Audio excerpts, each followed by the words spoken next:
दिव्यांच्या प्रकाशामुळे घरातील अंधकार आणि नकारात्मकता नाहीशी होते व समृद्धी आणि सकारात्मक ऊर्जा घरात तयार होते।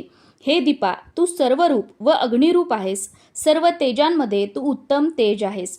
माझ्या आज दीप अमावस्येच्या दिवशी पूजेचा तू स्वीकार कर व माझ्या कुटुंबियांच्या सर्व इच्छा पूर्ण कर, अशी प्रार्थना करून आपण सर्वांनी दीप अमावस्येच्या दिवशी दीपपूजन अवश्य करायचं आहे। नमस्कार सर्वांना, मी प्रांजली। या व्हिडिओमध्ये मी तुमच्यासोबत दीपपूजन कसं करावं, दीपपूजन करत असताना कोणता मंत्र म्हणायचा आहे, नैवेद्य काय दाखवायचा आहे, कणकेचे दिवे किती बनवायचे आहेत, ते कसे बनवायचे आहेत, दुसऱ्या दिवशी या कणकेच्या दिव्यांचं काय करायचं आहे, दीप अमावस्येच्या दिवशी मुलांना कधी ओवाळायचं आहे, कसं ओवाळायचं आहे, आणि सर्वात महत्त्वाचं दिव्यांची पूजा नेमकी सकाळी करावी की संध्याकाळी करावी। बऱ्याच जणांना हा प्रश्न पडतो, तर अशा सगळ्या प्रश्नांची उत्तरं सुद्धा या व्हिडिओमध्ये तुम्हाला मिळतील। यंदा 2026 मध्ये 12 ऑगस्ट बुधवारी दीप अमावस्या आलेली आहे। दीप म्हणजे दिवा।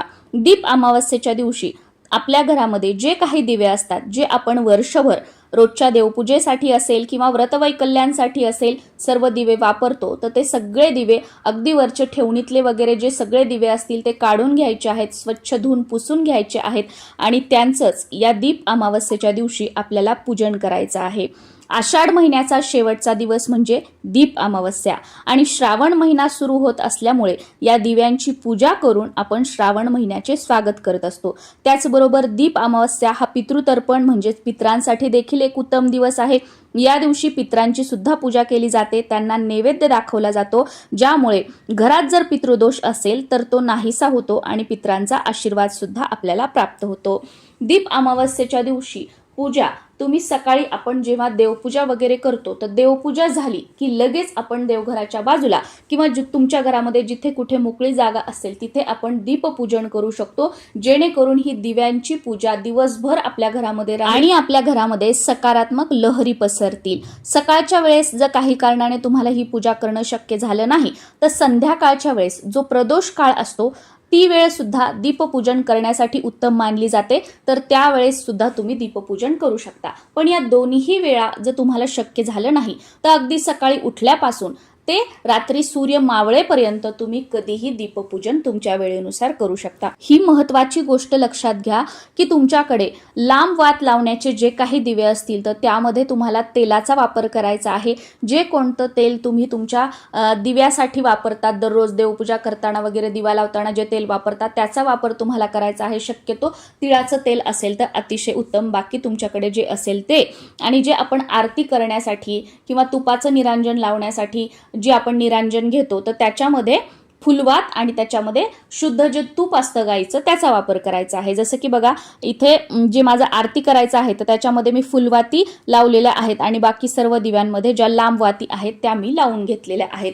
दीपपूजन करण्यासाठी एखादा चौरंग किंवा पाट घ्यायचा, त्यावर वस्त्र अंथरून घ्यायचं आहे आणि तुमच्याकडे जेवढे दिवे असतील तेवढ्या थोड्या अक्षदा त्या चौरंगावर किंवा पाटावर तुम्हाला टाकून घ्यायच्या आहेत आणि त्या अक्षदांवरती किंवा तुम्ही तांदूळ टाकले असतील तर त्यावर हळद कुंकू तुम्हाला थोडं अर्पण करून घ्यायचं आणि त्यावर सर्व दिवे जे आहेत ते तुम्हाला ठेवायचे आहेत। कोणत्याही पूजेची सुरुवात आपण गणेशाच्या पूजेने करतो, त्यामुळे आपल्या उजव्या हाताला 2 विड्याची पानं ठेवायची, त्यावर थोड्याशा अक्षदा आणि तुमच्या देवघरातील गणपती बाप्पांची मूर्ती तुम्हाला ठेवायची असेल तर ती तुम्ही ठेवू शकता किंवा एक सुपारी स्वरूप गणपती बाप्पा म्हणून तुम्ही ठेवले तरी सुद्धा चालतील। सुरुवातीला गणेशाचं पूजन करून घ्यायचं आणि त्यानंतर मग जे काही आपण दिवे आहेत हळद कुंकू लावून घेतलेले तर त्या दिव्यांमध्ये तेल टाकून घ्यायचं, वाती लावून घ्यायच्या आहेत आणि ते दिवे प्रज्वलित करून घ्यायचे आहेत। आता इथे बघा माझी गणपतीची पूजा करायची राहिली आहे, नंतर पुढे मी ती ॲड केलेली आहे, पण सुरुवातीला गणपतीचं पूजन करूनच आपल्याला ही पूजा करायची असते। शूट करायच्या गडबडीत माझं ते राहून गेलेलं आहे। सगळे दिवे प्रज्वलित करून घेतल्यानंतर परत एकदा सर्व दिव्यांना आपल्याला हळदी कुंकू लावून घ्यायचं आहे। अगोदर आपण हळदी कुंकू दिवे प्रज्वलित करायचे आहेत म्हणून त्या दिव्यांना आपण हळदी कुंकू लावून घेतलं आणि दीप प्रज्वलित केल्यानंतर ते दिवे प्रज्वलित केलेले आहेत. आता अग्निदेवतेच्या साक्षीने आपल्याला दिव्यांचं पूजन करायचं आहे. म्हणून परत एकदा आपल्याला हळद, कुंकू, अक्षदा सगळ्या अर्पण करून घ्यायच्या आहेत. त्यानंतर जी काही तुमच्याकडे फुलं असतील ती अर्पण करून घ्यायची आहेत आणि वस्त्रमाळ सुद्धा अर्पण करायची आहे.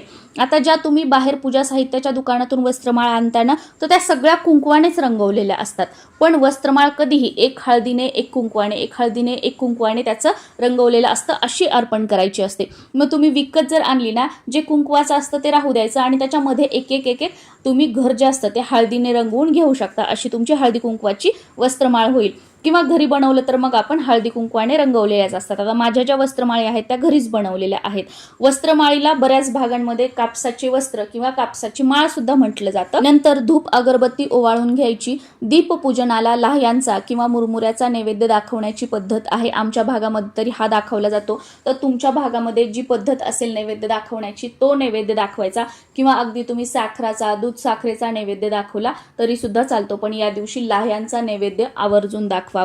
आणि त्यानंतर बऱ्याच भागांमध्ये कणकेचे दिवे बनवण्याची सुद्धा पद्धत आहे. तर कणकेचे दिवे जे आहेत ते तुम्ही नुसते गव्हाचं पीठ घ्यायचं, त्याच्यामध्ये थोडीशी हळद टाकायची, मीठ टाकायचं नाही आणि याचे एकमुखी दिवे तुम्हाला बनवून घ्यायचे आहेत. किंवा दुसऱ्या पद्धतीने गव्हाचं पीठ घेतलं जातं, त्याच्यामध्ये गुळ खिसून टाकला जातो किंवा गुळाचं पाणी करून त्यामध्ये गव्हाचं पीठ टाकून घट्ट मळून त्याचे एकमुखी दिवे बनवले जातात. तर तुमच्याकडे जी पद्धत आहे त्यानुसार तुम्ही कणकेचे या प्रकारे दिवे बनवू शकता, एकमुखी दिवे. आता हे जे दिवे आहेत ते 5, 7, 9, 11 याप्रमाणे तुम्ही बनवू शकता. आणि या दिव्यांमध्ये तूप घालायचं असतं आणि त्यामध्ये फुलवात लावायची असते.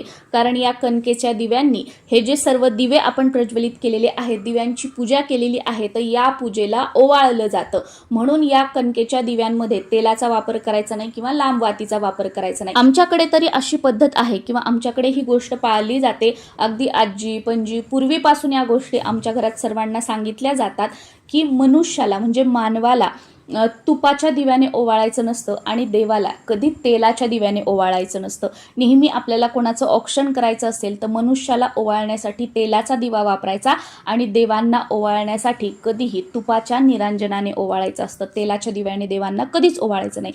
म्हणून या कणकेच्या दिव्यांमध्ये तुपाचे दिवे तुम्हाला लावायचे आहेत आणि त्या दिव्यांनी या दिव्यांना ओवाळायचं आहे. कारण आपण अग्निदेवतेचं पूजन करणार आहोत. आणि शेवटी दिव्यांची कहाणी ऐकायची.